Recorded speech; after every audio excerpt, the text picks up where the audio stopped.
Baripada PRM medical college और hospital स्त्री और प्रसूति विभाग मुख्य डाक्तर रीतांजलि बेहेरा विरोध में अभियोग जड़े महिला बिना अनुमति रे डाक्तरी छात्र छात्री डेमो क्लास करथिबा अभियोग होईछि। पीआरएम मेडिकल कॉलेज और हॉस्पिटल अध्यक्ष निकट में अभियोग करा जायछि।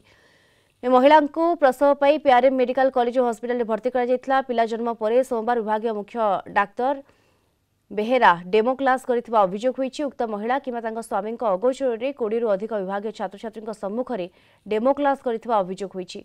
संपृक्त डाक्तर विरुद्ध में कार्यानुष्ठान दाबी करिसेंति अभियोगकारी। तेबे एने डाक्तर बेहेरा प्रतिक्रिया मिली पारि नाही।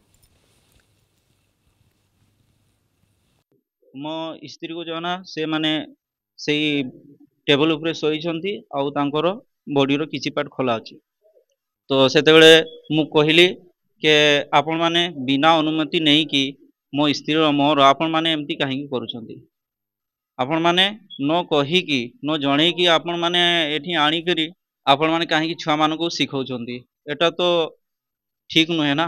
पाखापाखि 20 रु ऊर्ध्व युवक माने थिले बिना अनुमति रे तांकर जे अंग प्रत्यंग देखेबा सेटा कि ठीक आउ जे एपरि जे जघन्य अपराध से माने करूछंती ता पई एचओडी मैडम को निश्चित कार्यानुष्ठान नेबा कथा।